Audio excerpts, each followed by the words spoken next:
Hello everyone, स्वागत है आपका हमारे यूट्यूब चैनल देवभूमि स्टडी जंक्शन में।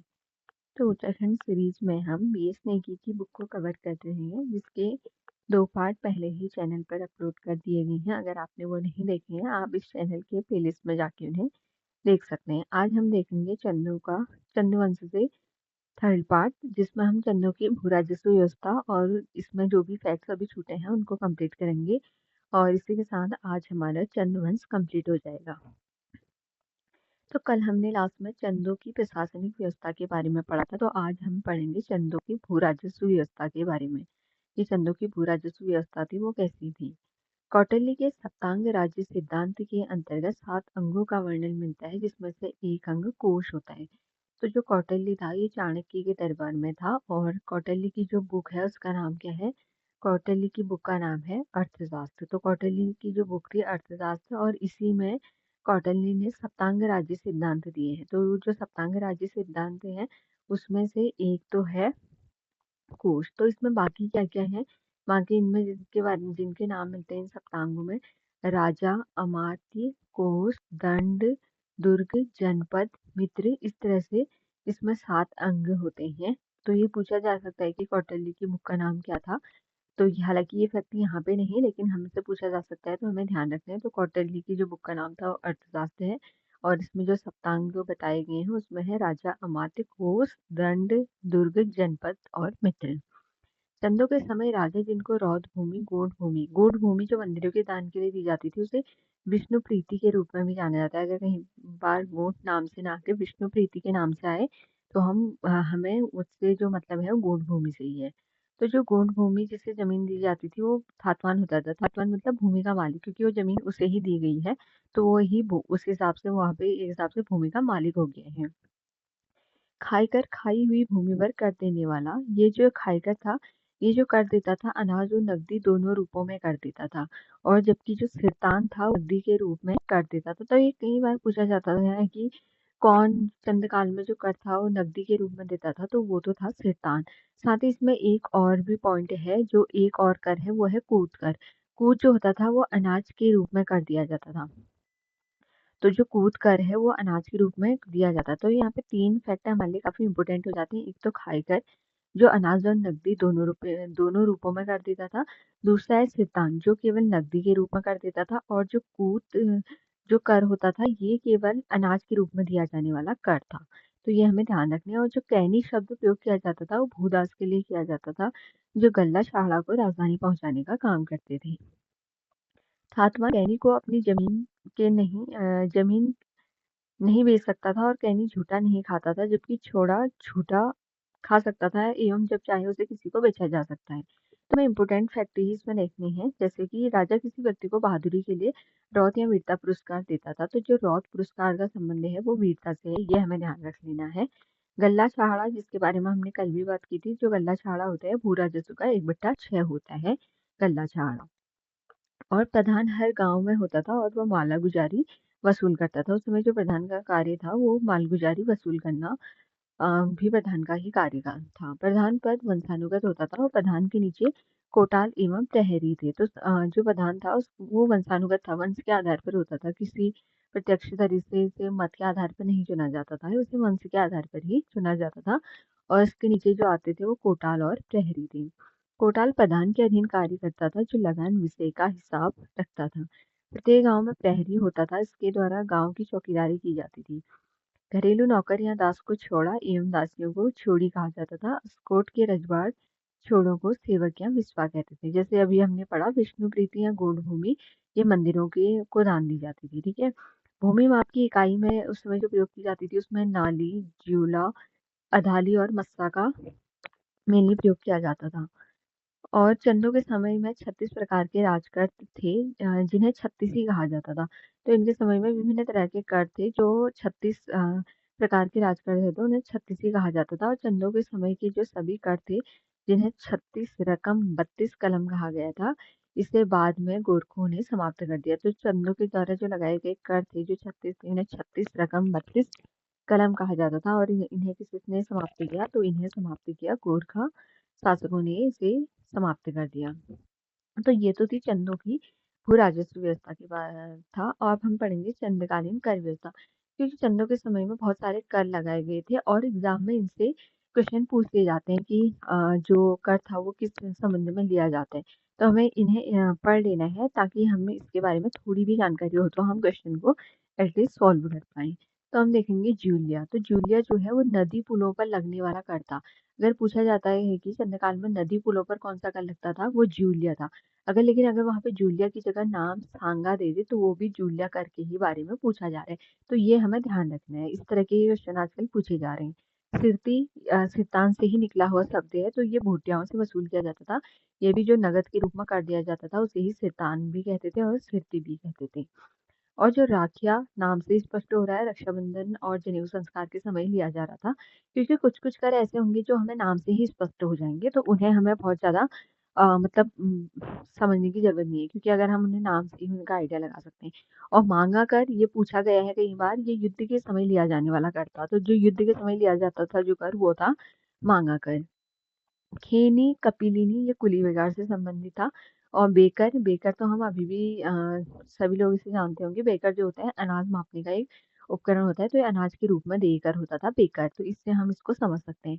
कटक, सेना के लिए जो कर लिया जाता था उसे कटक कर कहते थे। तो युद्ध के लिए जो लिया जाता था वो मांगा कर था, और जो सेना के लिए लिया जाता था वो था कटक कर। टाट कर अभी हाल ही में 2024 में पूछा गया है ये। तो टाट कर जो था वो सूती वस्त्रों बुनकरों से लिया जाता था। तो टाट कर किससे लिया जाता था, ये बुनकरों से लिया जाता था। मिझारी कर कामगारों से लिया जाने वाला कर था। रतंगली साहू मुनाकुर ताम्रपत्र में लेखक को देकर का वर्णन करता है। कूद कर, इसके बारे में मैंने अभी ऊपर बताया भी था, जो नगद के बदले दिया जाने वाला अनाज होता था। इसमें नगद न देके अनाज के रूप में उस कर को अदा किया जाता था, तो उसे कहते हैं कूद कर। भेंट राजा और राजकुमारों को दी जाने वाली भेंट थी। सिकदार नेगी कर परगनाधिकारी को देकर था। और बाकी इसमें जो है कनक्कर दिया है। कनक्कर जो था सोका व्यापारियों से स्वर्ण धूल के रूप में लिया जाता था, और डाला गांव के सयाने को अनाज के रूप में दिया गया दस्तूर था। तो यहाँ पे मौकर काफी इंपॉर्टेंट है। तो जो मौकर है वो प्रत्येक परिवार से लिया जाने वाला कर था। तो इसमें जो मौकर था वो हर परिवार से लिया जाता था। और इसमें है भात कर। भात कर बड़े उत्सवों में जो दावत होती थी उसमें ये कर लिया जाता था। और भाग कर घराटों पर लगने वाला कर था। न्यौली कर न्याय के लिए देय कर था। रौद्या देवल्या देवी देवता से संबंधित था, इसे भी हम नाम के आधार पर कर सकते हैं। और बजनिया भी इजी है, बजनिया नर्तकी से संबंधित था। घोड़ियालो नाम से ही स्पष्ट है, राजा के घोड़ों के लिए लिया जाता था। कमीनचारी और सयानचारी, सयाना या बूढ़ा को दिया जाने वाला जो कर था वो था कमीनचारी या सयानचारी कर। हिलियानी या अधूल कर, तो इसे हमें ध्यान रखना है, क्योंकि थोड़ा अलग अटपटा सा नाम है और इस तरह से पूछ लिए जाते हैं। तो जो हिलियानी अधूल कर था, बरसात में सड़कों की मरम्मत के लिए लिया जाने वाला कर। हिलियानी अधूल कर का वर्णन किस में मिलता है, सिंगाली ताम्रपत्र में मिलता है। पोरी या प्रहरी कर था, राजधानी की रखवाली के लिए देय कर था। तो अगर पूछा जाता है कि राजधानी की रखवाली के लिए उसमें कौन सा कर लिया जाता था, तो वो था पोरी कर या प्रहरी पहरी कर। तो बाजदार महाजनों को देकर होता था, और उताली राजा की जमीन होती थी। कुकुरियालो राजा की कुत्तों के लिए देकर था। तो अब एक इम्पोर्टेंट है शुक कर। शुक कर का संबंध किससे है, राजा के सेवकों के लिए लिया जाने वाला कर था शुक कर। तो राजा के सेवकों के लिए जो कर लिया जाता था वो कौन सा था, शुक कर था। और उताली भी हमें ध्यान रखना है, उताली राजा की जमीन होती थी, तो उसपे जो कर लगता था वो उताली कर था, ठीक है। जगरिया कर जागर लगाने वाले ब्राह्मणों से लिया जाता था। और चौकीदार राजा की निजी वस्तुएं जैसे तलवार ढाल ढोने वाले हेतु लिया जाता था। शिव कर अभी हम पहले भी इसको पढ़ चुके हैं, राजा के सेवकों के लिए लिया जाता था मेनली। और गरखानी की पटवारी और कानूनगो के लिए जो कर लिया जाता था वो था। अब हमने उनकी कर व्यवस्था भी देखी, हम अब उनके धार्मिक जीवन एवं स्थापत्य के बारे में पढ़ेंगे, क्योंकि इस समय काफी मंदिरों का भी निर्माण इनके द्वारा किया गया था, तो उसके भी हम इसमें देख लेते हैं। तो चंद्रकालीन धार्मिक जीवन एवं स्थापत्य के बारे में हम पढ़ेंगे। वैजनाथ के मंदिरों में से लक्ष्मी नारायण का मंदिर जो है वो चंदू ने बनाया। तो वैजनाथ में जो मंदिर है उससे जो लक्ष्मी नारायण का मंदिर है वो चंद्र शासकों के द्वारा बनाए गए। और चंद्र शासकों को जो राज चिन्ह था वो गाय था, और ज्ञानचंद्र के समय जो चिन्ह था वो राज्य चिन्ह था वो गरुड़ था। बागेश्वर का मंदिर मूलतः कत्यूरियों ने बनाया था, जबकि बागेश्वर के बागनाथ मंदिर का जीर्णोद्धार लक्ष्मी चंद ने 1602 में किया। तो क्वेश्चन कई बार पूछा गया है कि बागनाथ मंदिर का जीर्णोद्धार किसने कराया, तो लक्ष्मीचंद ने कराया। और कब कराया, तो ये कराया 1602 ईस्वी में। पिथौरागढ़ में नकुलेश्वर मंदिर चंद्रकालीन है, जिसके पास भगवान बुद्ध की भूमि स्पर्श मुद्रा में उत्कीर्ण मूर्ति है। मढ़ के सूर्य मंदिर चंद्रकालीन है, जिसमें 7 घोड़ों में विराजमान सूर्य देवता की प्रतिमा है और पास में एक हत्या देवाल है। पिथौरागढ़ में मरसोली एवं कांसनी में चंद्रकालीन पंचायतन शैली के 5 मंदिर हैं, जो वर्तमान में कुछ ही अस्तित्व में है। तो अगर पूछा जाता है कि जो पंचायतन शैली है, पंचायतन शैली का संबंध किससे है, तो जो पंचायतन शैली है उसका संबंध है मंदिर निर्माण से। ये कई बार पूछ लिया जाता है, पंचायतन शैली का संबंध किससे है, तो पंचायतन शैली का संबंध मंदिर निर्माण से है। लालमंडी किला अल्मोड़ा पलटन बाजार में 1563 ईस्वी में कल्याण चंद द्वारा निर्मित है। इसे फोर्ट मोयरा भी कहते हैं। तो अल्मोड़ा में जो लालमंडी किला है, जिसे फोर्ट मोयरा के नाम से जाना जाता है, तो इसका निर्माण किसने कराया, तो 1563 में चंद शासक कल्याण चंद ने बनाया। और इसी 1563 में जब ये किला बनकर तैयार हुआ था, तब जो चंद्रवंश की राजधानी थी वो चंपावत से कहाँ आई थी, चंपावत से शिफ्ट होके वो आ गई थी अल्मोड़ा। ठीक है, चंपावत से अल्मोड़ा स्थानांतरित करी थी। तो हम कुछ उत्तराखंड के कुछ प्रमुख किलों के बारे में पढ़ेंगे, जैसे लाल मंडी किला, जिसके बारे में हम अभी पढ़ा है हमने, तो इसको रिपीट करने की जरूरत नहीं है। अल्मोड़ा में है, 1563 में कल्याण चंद ने बनवाया। खगमरा किला भी अल्मोड़ा में है और ये बनाया राजा भीष्म चंद ने। मल्ला महल किला भी अल्मोड़ा में है और इसे बनाया चंद शासक रुद्रचंद ने।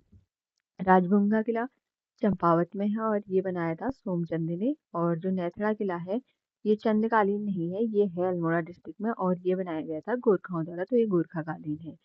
सिरमोही किला लोहाघाट चंपावत में है। अब क्योंकि अब सिर्फ डिस्ट्रिक्ट नहीं, पर्टिकुलर नाम भी पूछ लिया जाता है, तो हमें ध्यान रखना है जो सिरमोही किला है वो लोहाघाट चंपावत में है। बाणासुर किला चंपावत, स्थानीय नाम मारकोट किला भी है इसका। अगर वो कई बार बाणासुर के नाम से नहीं, अब ये माराकोट के नाम से पूछा जाने लगा है, तो मारकोट किला कहाँ है अगर पूछा जाता है, तो ये चंपावत में ही है। गौला चौड़ चंपावत में राजा गोरिल ने बनाया। बैरठ का किला कालसी के निकट है। ये पूछा गया है कि बैरठ का किला कहाँ है, तो ये कालसी के निकट देहरादून में है। कलवागढ़ी किला ये रुड़की के ग्राम रांझा में है। और रुद्रपुर का किला काशीपुर में शिवदेव जोशी ने बनवाया। और मुगलगढ़ी चंपावत में है।